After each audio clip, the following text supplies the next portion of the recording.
And hello, everybody. It is Tom Chenault. It's Adrian Chenault, and it is the Legacy Leadership Radio Show. And we are really, really excited to have the guests that we've got today, but we'll get to that in a minute. Hello, Adrian. Hello, Father. How are you doing, baseball coach? I'm good. Yeah, we got this. The season starts next week. Very, very exciting. And you're living your life? I have no choice but to live my life. Love that. All right. Well, we've got a great guest with you today. And it was by default. I got to be honest with you, because I got 2 text messages about my agenda, of course. So there's a disclaimer coming. But what's so funny about that is we originally had Tony and Sarah Zalecki scheduled, but they came up with some flimsy excuse about their company going out of business.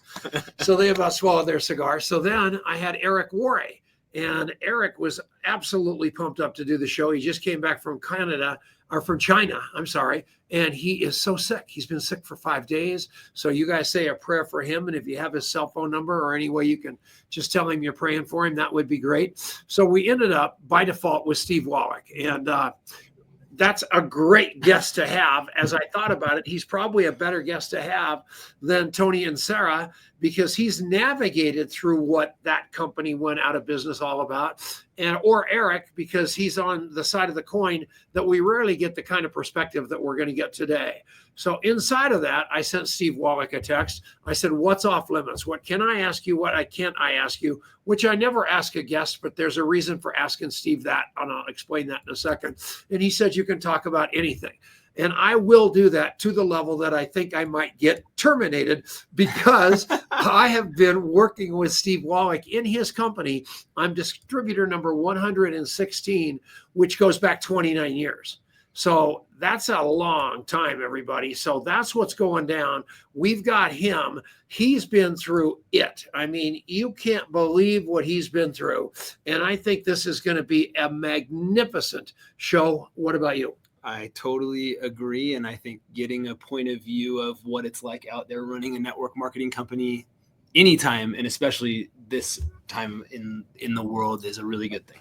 So what's so awesome about this is you can see that he's got nothing behind him on his wall. And I asked him about that. And he said, well, that's because I had commissioned an oil painting of you, Tom, but the paint's not dry yet. In his brand new headquarters in Scottsdale, Arizona, which is a tell in itself that all these companies are going out of business and shrinking, and the Wallachs are expanding. And they can see, I say this about Steve Wallach, he measures 12 times and cuts once. And he doesn't really like when I say that well, because it doesn't feel like he's like this.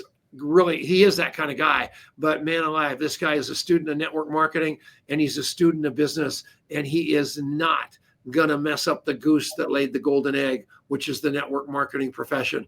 How are you, Steve Wallach? Doing good, Tom and Adrian. Doing good. Thanks for having me on the show, even if I am on by default.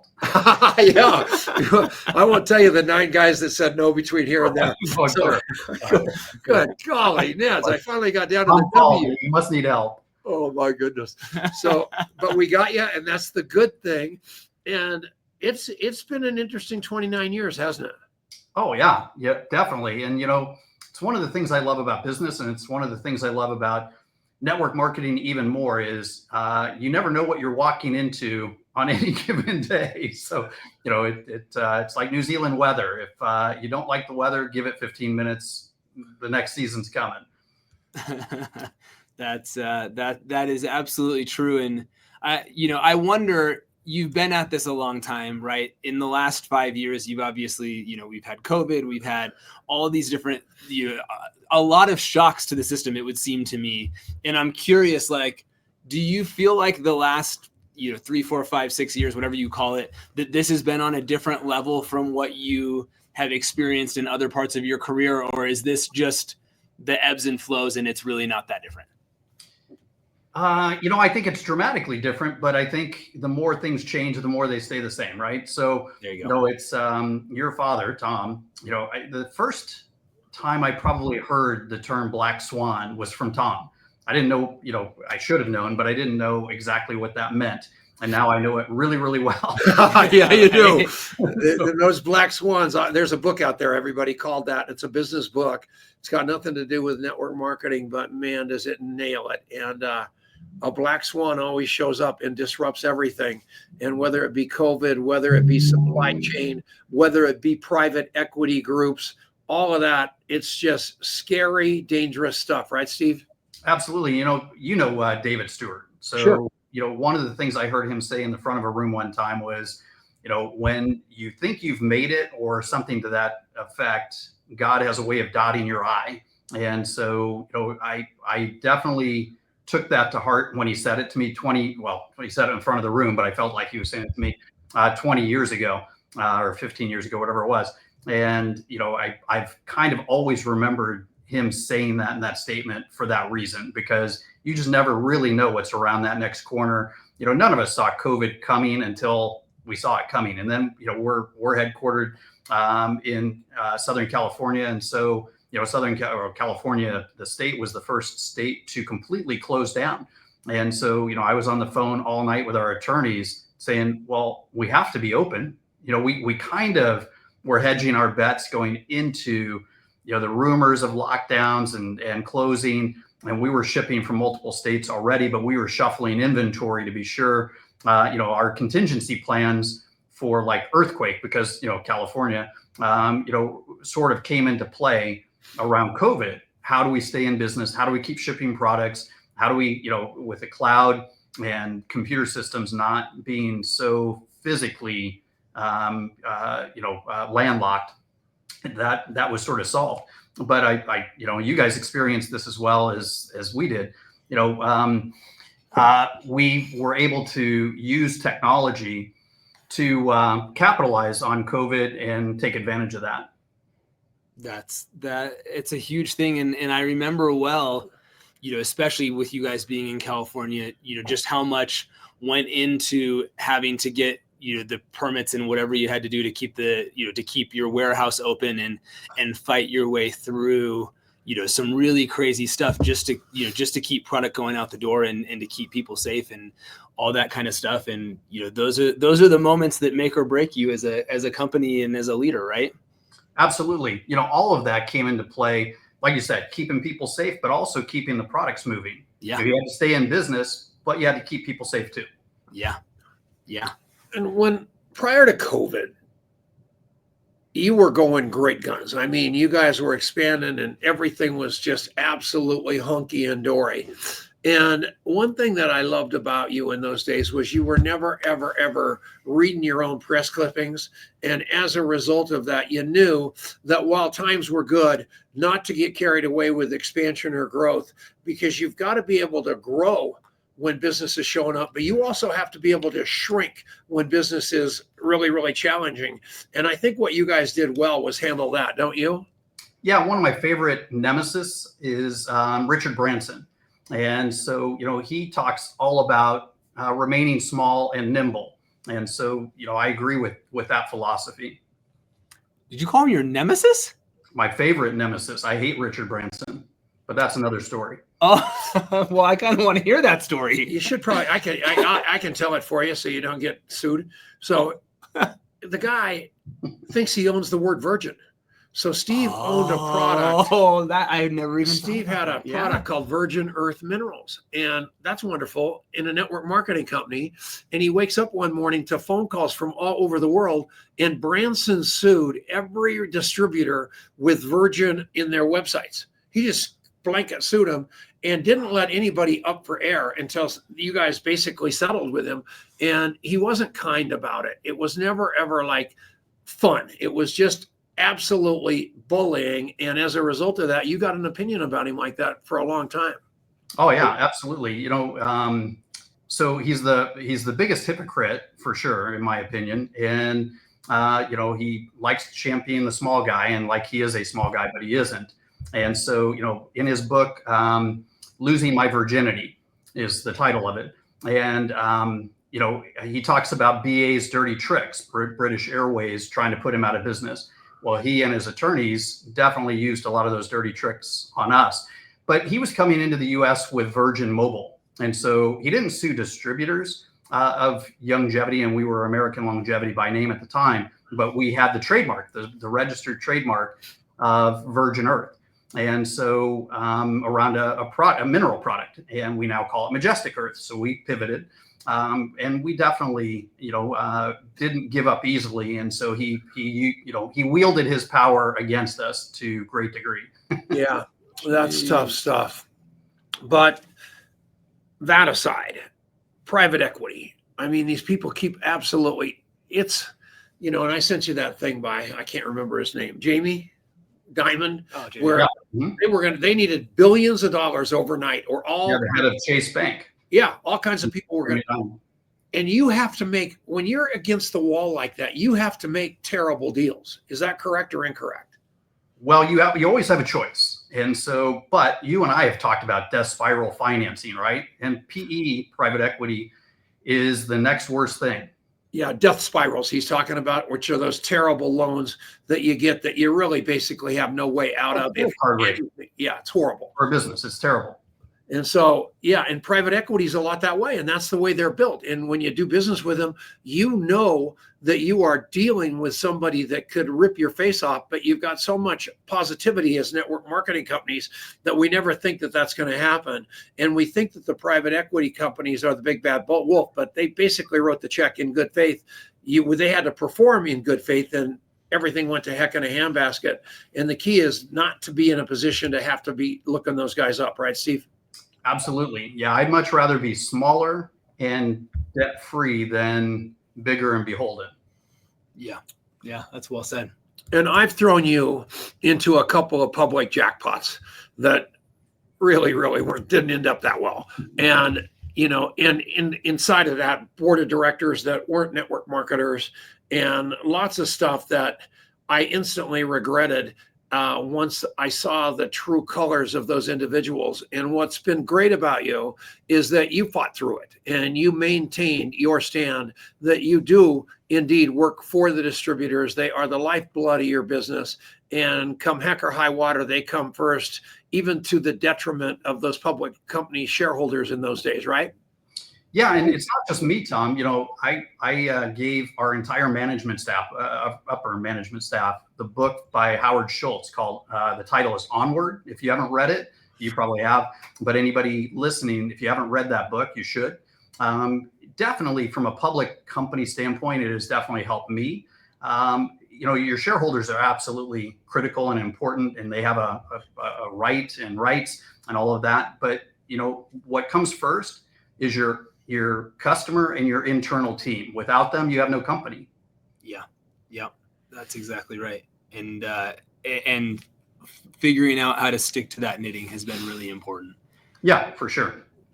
Steve Jobs wasn't exactly Mr. Personality or Mr. Touchy-feely by any stretch of the imagination, but you've emulated him in a lot of the way that you think and the way that you do business. Talk about that a little bit. Yeah, so Steve Jobs, I would say he was quite a personality. Definitely had a ton of personality. Touchy-feely, no, he was not a nice guy, but he was all about getting the job done. He had clear vision. Talk about laser focused. I mean, that is, you open the dictionary and look up the term laser focused, Steve Jobs' picture is there for sure. Yeah. How many hours a week do you think you work? And how many hours do you think your wife works? And how many hours do you think your dad works a week? That probably changes a lot depending, but obviously, you never turn it off. When you're an entrepreneur, I don't care if you're me or anybody else that's an entrepreneur. My business mentors, Betty and Mr. Smith and my father and my grandparents, they never turned it off either.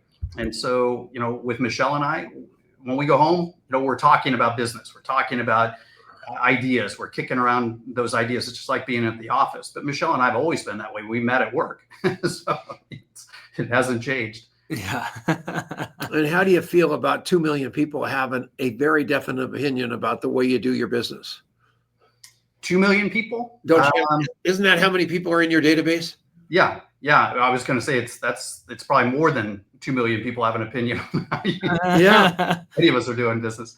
But it's it just goes with the territory. What I think is interesting is really the balance between, you've got the smaller distributors, you've got the mid-range distributors, and then you've got your highly paid distributors. And every one of those people think they've got a more powerful and different vote, and being able to handle all that and make a decision for the good of the company versus the good of that individual is something that you guys have been really, really good at and about. Talk about that a little. Yeah, network marketing on one hand is the only company that I know, or business, that I know of, where the newest person with the least amount of experience has as much of an opinion as the person that's been there the longest, and they'll tell it to you. And that's great. It is a people, business. And so you have to love people and accept that. Shareholders are kind of the same way though. And so I've told people that network marketing is the only business that is the case, but any business with shareholders is also that case, I would say, because the smallest, newest shareholder will tell you their opinion also. So, yeah. As far as network marketing, it's one of the things I love about it. But to your point, Tom, when you talk about, and you and I have talked to a lot of them, independently and together, when you talk about investors and PE, private equity, they're shocked by that. I don't know why, but they are. They're shocked that, the least experienced distributor that's the newest has as much of an opinion as anybody. Yeah. So, looking at the landscape, right? I think you look at the wider economy, you look at least some of the headlines going on in network marketing, wherever you look, there's plenty of signs of, some level of turmoil or this is not a steady state environment for anybody right now. Right. And so inside of that, there's always going to be winners and losers. There's always going to be opportunities that emerge. And so I know you think deeply about this stuff. What do you see as some opportunities specifically, for your company or for the network marketing profession in general to be responsive to what's going on out there in the world and to step into a positive change?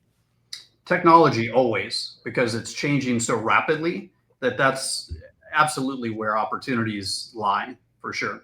Technology, and anytime the landscaping, as you said, Adrian, is changing, it creates opportunities. Change is not comfortable, but change creates those opportunities. So you have to embrace it. Yeah. Another mentor of yours, I can't say his last name, so you'll have to say it, is a really, really bright guy in the tech world and seeing like the future. And that's that Peter Diamandis or whatever his name is. Diamandis, yeah. Yeah, you know him, you love him. And, if you ignore it, you're dead. And obviously Adrian's in the world of AI right now pretty heavily. But one thing that he has absolutely specifically said to me on so many days is high tech has to serve high touch, not the other direction. And everything has to be geared toward that new person being able to understand they've got a fighting chance in a profession that seems very fast and very hard to understand. I think that you guys are the same way, where you're focusing on bringing people back into living rooms, although you're giving them the technology to do it, right? Absolutely. And tools in network marketing have always been that way, whether it's flip charts or websites, so high tech tools, whether it's high tech or low tech, have to serve the people. And so it's not the other way around, and it can't be, for sure. Yeah. And so inside of you, whether it's the stuff you do with Peter, or whether it's stuff you're doing, with Michael Burnoff, or I know you put a lot into investing in yourself, investing in your mindset, investing in being on the cutting edge of learning. What are some things what's one thing that you're passionate about, or that you're really leaning into personally at the moment? Technology, for sure, but reading, believe it or not, I don't read a lot of books like Tom does, or Tom says he does, but I read a lot. And I also, watch a lot of news and things like that, but specific to either business or nutrition. Today you're hearing on the news all about RFK Jr. and just, taking those steps to get rid of food dyes. He's been saying it and how he's doing it, and that's great for not only our industry, but the nutrition industry aspect of it. And it's great for the general population. It feeds into what my father's been educating people about for decades. And when it comes to Peter Diamandis, if you haven't checked him out, check him out. He's a futurist, so he talks all about technology in the future, but he also is a huge fan of longevity and how technology feeds into that.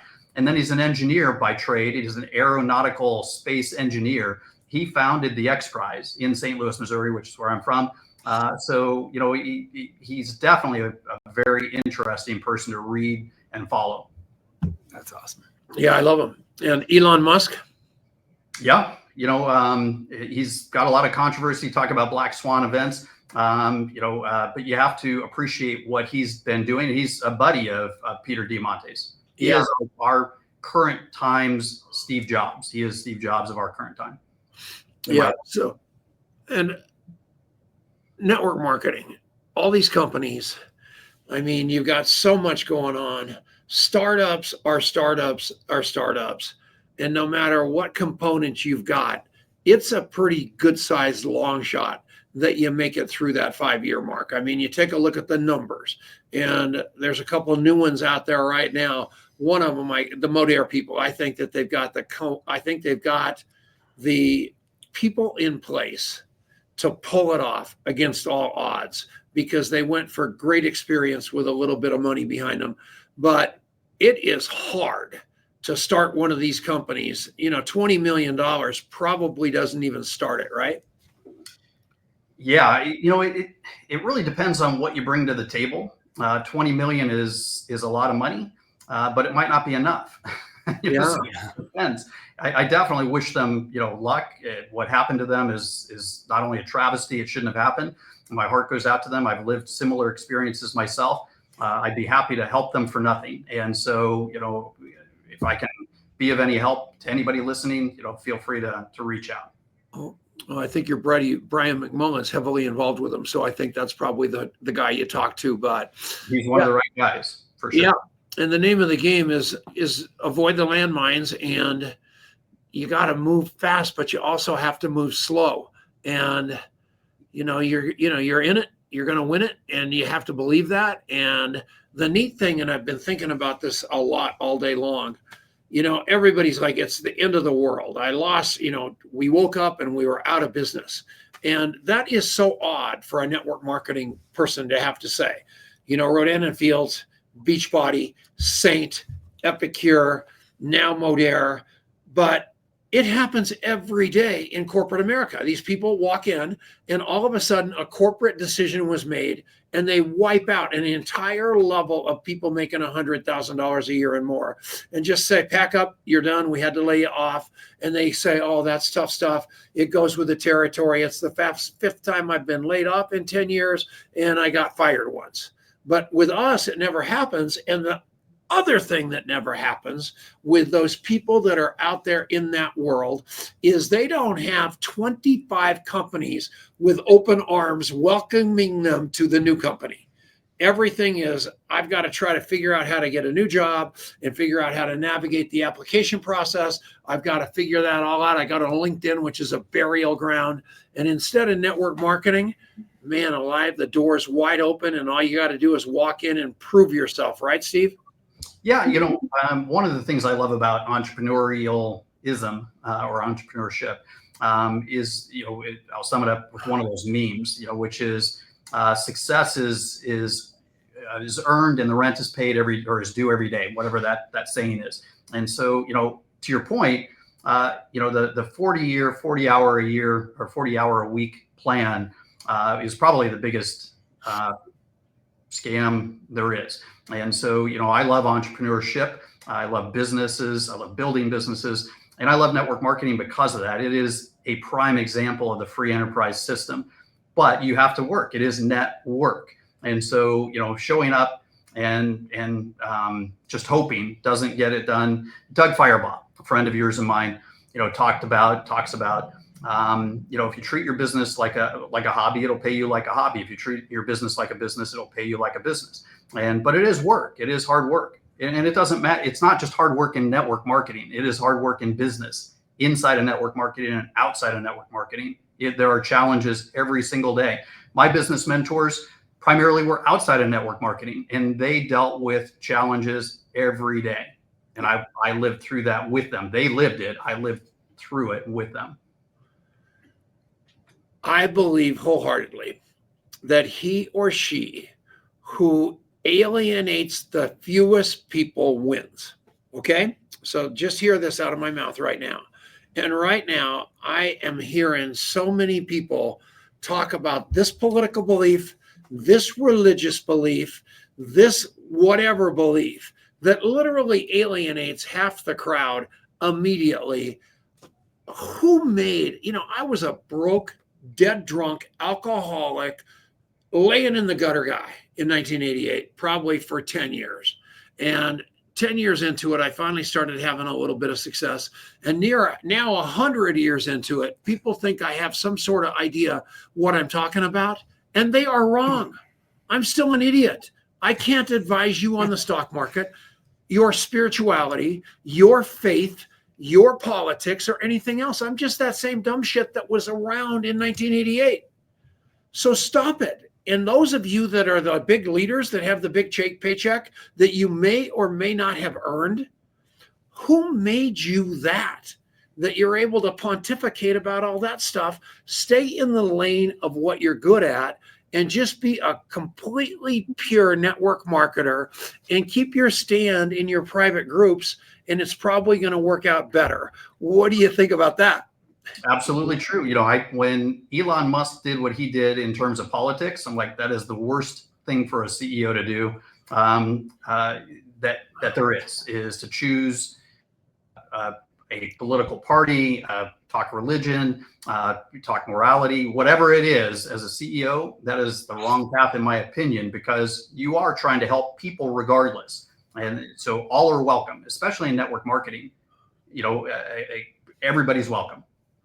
Yeah, there's no line. I mean, that's what I loved about it in 1988.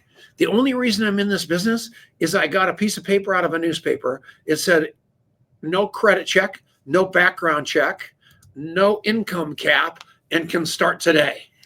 And I said, that is the company for me. And I called the guy on the phone, and he's hemming and hawing, Eric McKelvey. If anybody knows he or his wife, Roxanne, or any one of the 40 cats that were in their house the day I went over and signed up, they did not want to tell me it was multi-level marketing. I finally had to grab them by the throat and said, tell me, I'm in. I have no other option. I'm in. If those 4 things are true, I'm your guy. And that's I had the gift of desperation. And what I look for are people that have that same gift of desperation, because what it takes to make it in this business are 3 words, Steve. And you know this as well as I do. All you got. Yeah. Right? Yeah, absolutely. It's all it takes.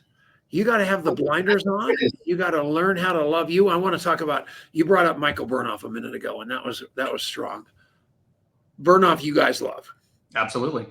And although you were going great guns, you met Burnoff. I'll never forget when you met him, because you told me about this guy that was like the most connected guy on the planet.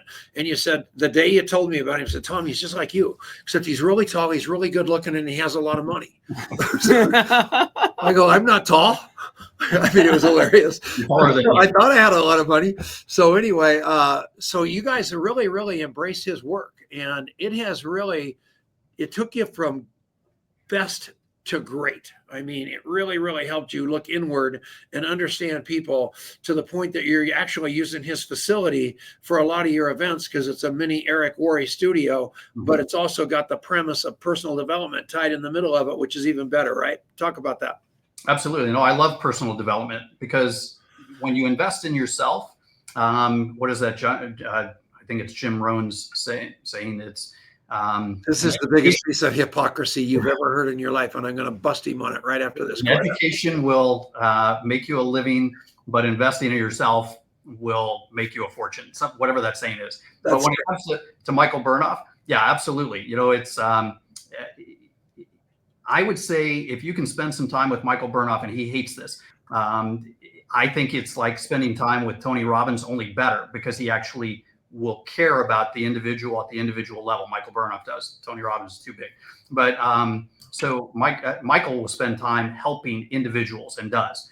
And just like network marketing, I've seen the great of network marketing. And with Michael Burnoff, I've seen him do amazing things with people of all walks of life. So I am a huge Michael Burnoff fan for sure. That's really cool.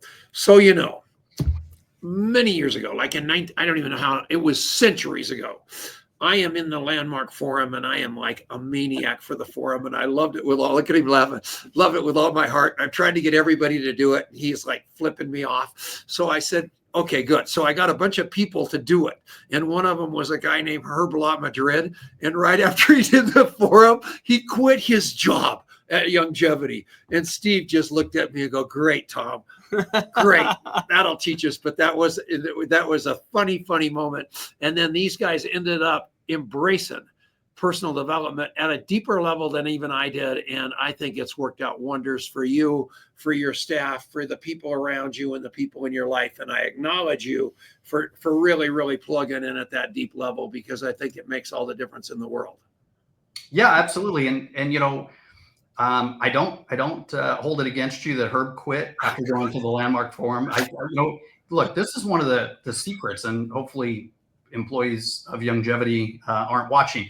But this is one of the dilemmas of being in management of a network marketing company, because I'm a true believer of the benefits of network marketing. And so I will always encourage people to take that step. Don't quit your jobs before you're doing well at network marketing or whatever side hustle or business that you're wanting to do. But take the chance. Go into business for yourself. It is fantastic. It's challenging and trying at times too, but it's fantastic. I love that. And I think your belief in that and your willingness to hold that, even when it means, somebody says, you know what, I think I like the look of that grass over there, and I want to go and be on the distributor side of things, and you can't blame them from my perspective. Yeah, exactly. Because I truly believe in the benefits of it. That's a really cool thing. And I think I hate losing good people though. Yeah, for sure. One way or the other. Okay, so yeah, then they end up going corporate, and it's you got a great distributor that ends up on the corporate side, and you just want to hang. I always say why? Huh? Why would you do that? Yeah, why would you want to do that? Yeah, the good news is I've been such a pain in the ass for so many years to Steve and the family that of all the people, they've never offered me a corporate job, which is awesome because I wouldn't have taken it. But that's pay cut. Yeah, no question. The pay cut and everything, and the responsibility, everything about it would be bad. What's that saying, Tom? And I've heard it attributed to a variety of people. At Adrian, you may know who said it. Actually, so it's find something you enjoy doing. Never work a day in your life. I remember hearing it in Ford versus Ferrari, but it came from somebody else. Sure.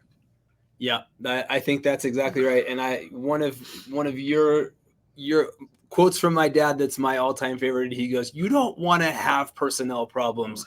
You want to be a personnel problem." That's me. That's I'm sure words have never been spoken, right, Steve? For sure. And I'm sure you remember the dog Rebel, right? Yep. So yeah, that's a perfect fitting dog and name for Tom. Rebel. Yeah, that's exactly. Always in trouble. Yeah, something's going to happen when I'm around. The future. I mean, so many companies are trying to figure out ways to get rid of the legacy checks, get rid of those old distributors doing nothing, and get the money back into the comp plan so they can pay the new people. And that is a very, very slippery slope, which I've watched you navigate instead of doing a Rodan and Fields or a Beachbody or a Saint or any of those goofy things are completely going out of business. I've seen you do everything you can to work around that to the point that it's unbelievable what you've accomplished. You guys plan on staying in the network marketing business for the long haul. You've been doing it for decades and 29 years, just Longevity, plus your previous stint at the companies before that literally screwed you guys. And you swore you were never going to do that to other people. And you haven't. Talk about that a little bit. Yeah, and there's bad people in every industry, every profession. So not just network marketing. So what happened to us, and you were talking about how you could wake up one day and you have no income. That happened to us, but it wasn't the profession.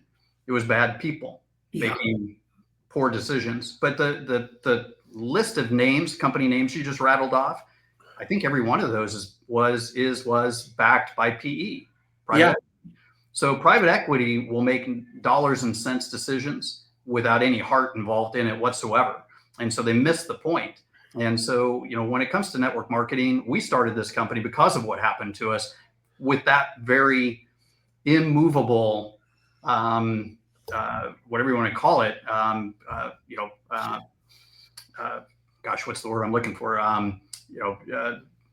Decision or whatever. And so, we weren't going to, let me put it this way. When we started this company, it was to be a legacy company with all the promises of network marketing built into it. And so that's what we did 29 years ago and why we did it. And that's why we continue doing it every single day. That's cool. Terminating people. You hate to do that, don't you? We've only done it a few times, and it's in extreme situations, and it's to protect other distributors ultimately. And so we don't like doing it. We don't want to do it. We've done it very sparingly and only when necessary. These broken down companies that you have a reputation of acquiring,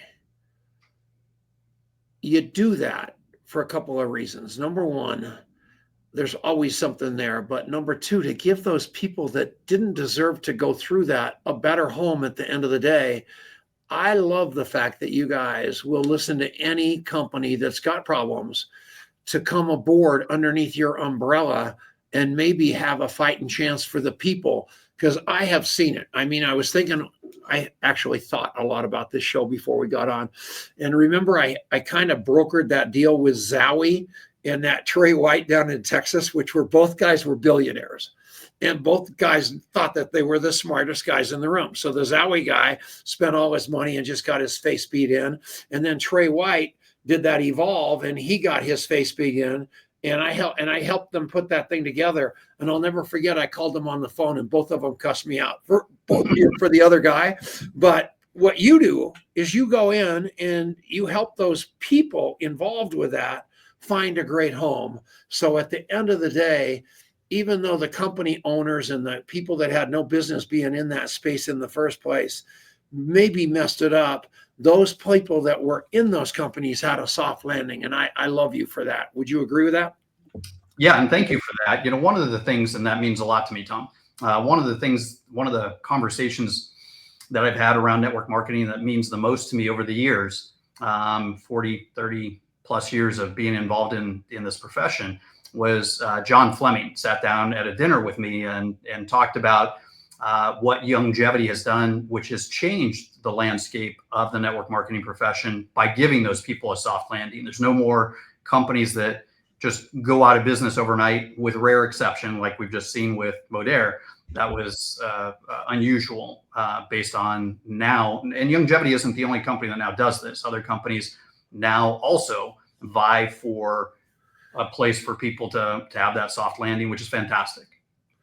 One other thing I want to bring up that is on my list, I've got a little note card here, is upfront money and paying distributors and BDAs and all that noise that goes along with that complete cluster that almost always ends up backfiring. And I've talked you into a few situations like that where you looked at me and said, Tom, go ahead and do it yourself, but I'm not in. That guy will never, ever, ever, ever do what he's telling you he's going to do, even though he has every reason to do it. And I'd just love to say a few names, but I'm not going to. But it rarely works out, correct?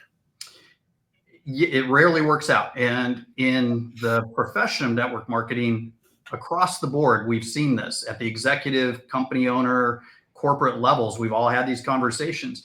There's rare exceptions of where that has worked for anybody. And so you're enabling somebody, a bridge with the wrong reason involved. So they're involved because they're taking money. It's almost like the PE discussion at the corporate level, at the distributor level. If they're taking the money for the wrong reason and getting involved for the wrong reason because it's just purely because they're desperate for money, it doesn't work out well for them or the company or people around them. It just ends badly. And so you're seeing companies rarely do this now, because not because companies are greedy, but because it hasn't been a good investment for anybody involved. It just ends badly. What is it you want the next 5 years to look like for you? I mean, we're going through, you've gone through a terrible season in the profession, not so much terrible for you and your company, but the industry has really, really, really gotten a bloody nose. A lot of people are getting out of it. One of my dear friends, I'm not going to say his name either, has gotten into Amazon stores and just crazy stuff that isn't network marketing because they've lost all faith in it, which I believe a lot like Warren Buffett and a lot of these guys, inside of that comes opportunity, because there is a cleansing going on, and professional network marketers have more of a chance than ever before. Don't you think the next 5 years are really going to be awesome for this space? I do. In business, you see cycles, ebbs and flows. And so, you just have to be able to embrace that, embrace the changes, and look for those opportunities. Network marketing isn't going away. The profession of network marketing isn't going out of business. Companies come and go. But that's because they're slow to change. And so, you have to embrace change, adapt. I mean, this is something that Steve Jobs, was a master at educating on, I think, which is innovation. If you're not innovating, you're dying, and whether you're in network marketing or not. So innovation is absolutely key. And for us, it's about innovating into new products, innovating into business aspects, markets, technology. And so, you have to be innovating. So I do think that network marketing over the last 5 years has had a heck of a time. But now look, it was real estate, cars, even used cars, went up huge in value and prices. It's all coming down now. It's all changing. People are getting back to office work, and people don't want to be in the office. I think that it is an unprecedented time for network marketing to present to the world what we have, which is time freedom and the ability to work from where you want to work anytime you want. And when people are being forced back into the office, I really dislike Amazon, by the way. I won't use the H word, but I almost. And so, I think that's a fool's ploy to get involved in Amazon stores. You have no leverage. You don't have help of an upline or the company. You're having to deal with everything yourself. You're in that quadrant business of Robert Kiyosaki, where it's all based on you. Yes, you have the resources or technology of Amazon, but it's all based on you. One person or one little team. And so, I don't like Amazon. I don't think you get none of the benefits of network marketing with that, for sure. And so at any rate, the next 5 years, I'd love to see everybody embrace technology, embrace network marketing, and benefit from it. Get the benefits you and I have gotten from this great profession. Last question. Who's our guest next week? Okay, Adrian doesn't know who the next. Sorry, Adrian dropped his phone. Okay, so here's the last question, because I think it's a good one. Obviously, this is the Legacy Leadership Show, and your dad, unbelievable legacy he's left you. He gave you such a work ethic. He gave you such a love of nutrition. You have literally followed in his footsteps in a different chair, because he's out there on the road 300 days a year, and you're in your chair 365, but a lot of similarity between the two of you. Just what's that meant to you to have a father like your father? Adrian. No, I'm kidding. Steve. My father has taught me so much, obviously, my greatest mentor, and, has instilled, I think, all the values that I hold dear, for sure. All the good, none of the bad. And he's an amazing individual. There's nobody I can think of, Tom, that is like my father, that has the work ethic and the drive and the determination and just the persistence. I mean, if Steve Jobs, you open the dictionary and, he's there under innovation, my father's there under persistence. you go. Couple of days ago, I get a call. We're getting out of here right after this. I get a call from Dr. Wallach. Tom, I go, what? He goes, you got to call Zelensky. I go, Zelensky, why? Well, the rare earths.